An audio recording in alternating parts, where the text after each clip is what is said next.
One of US Navy's most dangerous evolutions is underway replenishment, because you're potentially just 30 seconds away from a collision, and it's even more tricky during a double replenishment.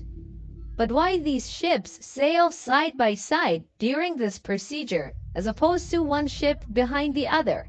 And the reason they don't just stop before replenishing is not what you think.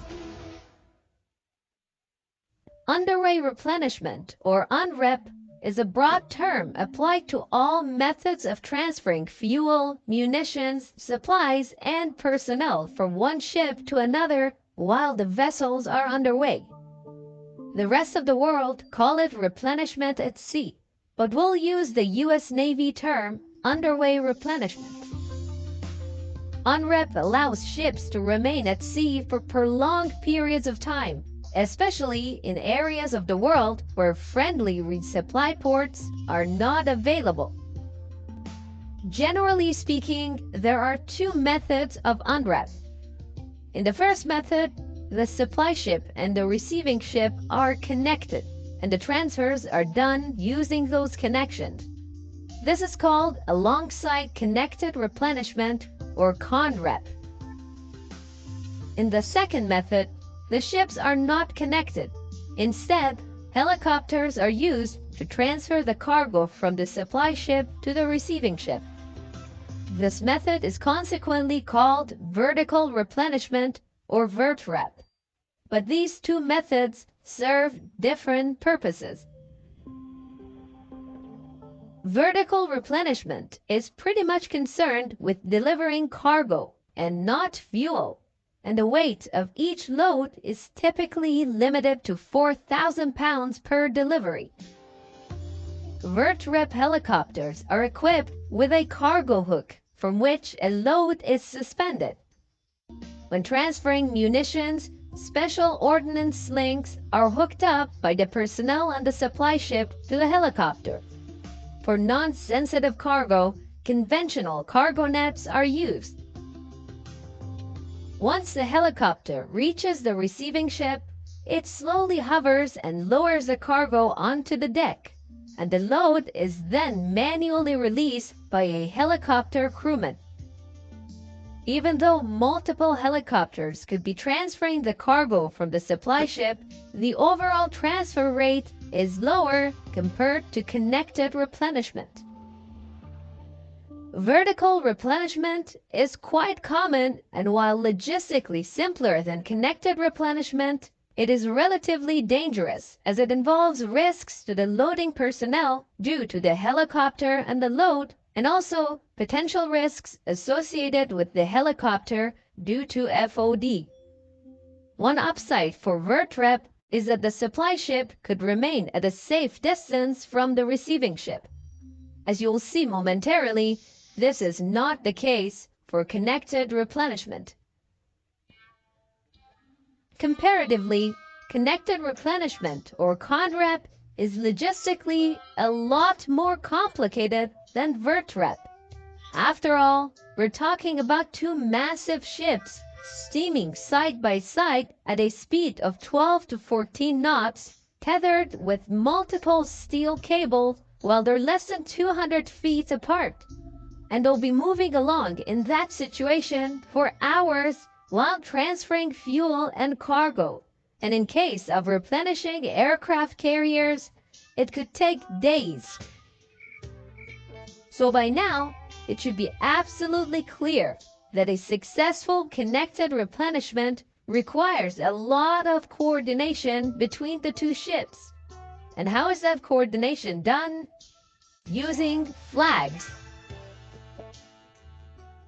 There are 26 flags representing the international code words connected to the letters of the alphabet, such as Alpha, Bravo, Charlie, Delta, and so on. Each flag means something specific, and they can be used individually or combined together. Even though communication over radio may be used, it is possible to conduct a complete replenishment only using flag hoist signals. In fact, ships often practice these silent replenishments, and the conning officer must recognize and understand the flag signals associated with them. We won't get into what all the flags mean, but as an example, this flag is called Romeo, which indicates readiness. When the supply ship is ready to begin, they hoist the Romeo flag, which signals the receiving ship to get closer. Typically, the supply vessel is designated as the guide ship, which sets the course and speed of travel during the replenishment process. The other vessel is designated as the approach ship. The goal of the approach ship is to come alongside the guide ship with sending and receiving stations aligned at a lateral separation of about 160 feet, and then maintain that station throughout the replenishment.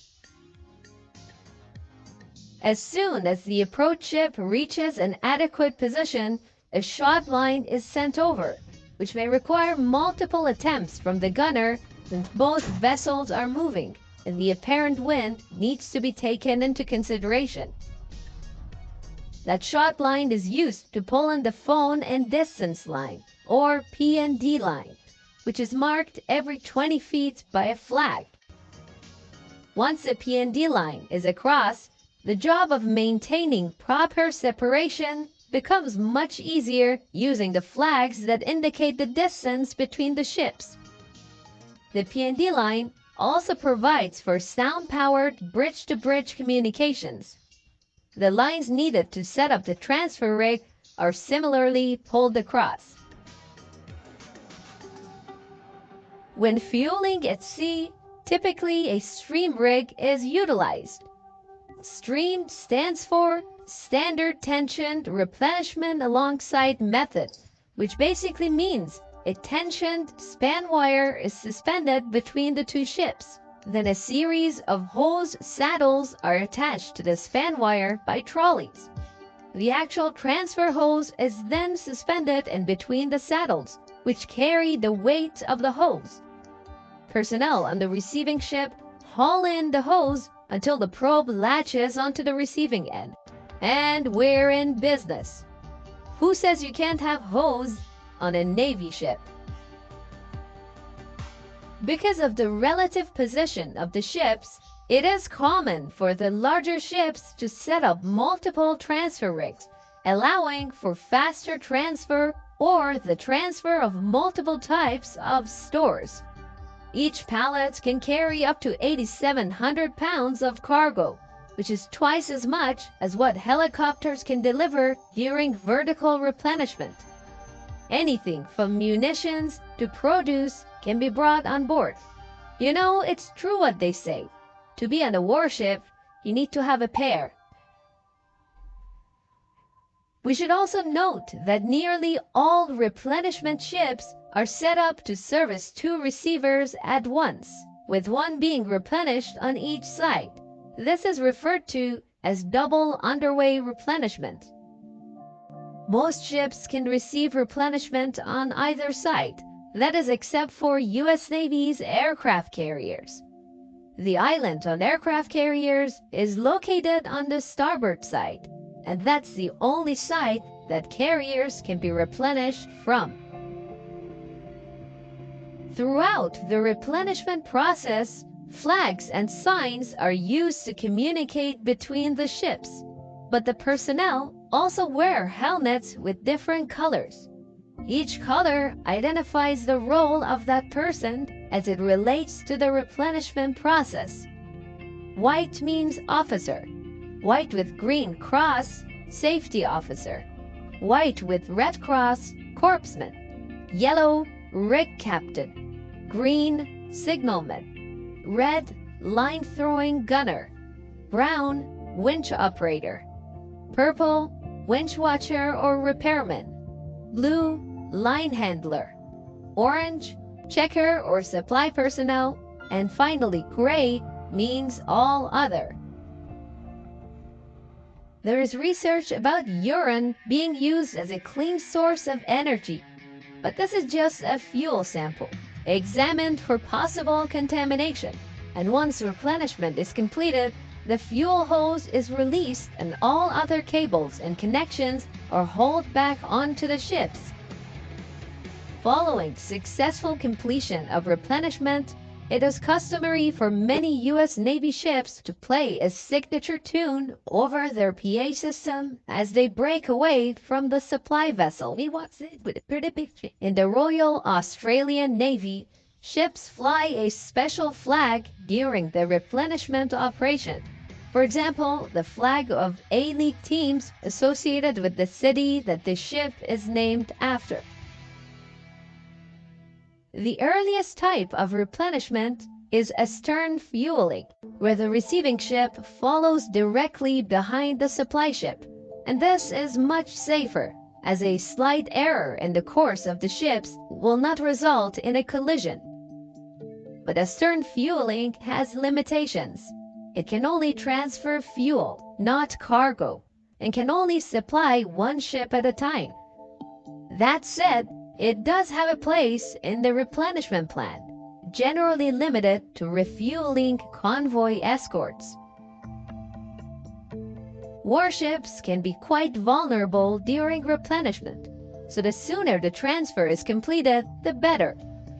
The ships keep moving at 12 to 14 knots in order to lessen the relative motion due to waves, which allows for better control of the ships. But this is a risky operation. In rough weather, man overboard most likely will result in fatality. Any internal or external problem to one or more of the ships could demand an emergency breakaway. Accidents can be extremely dangerous.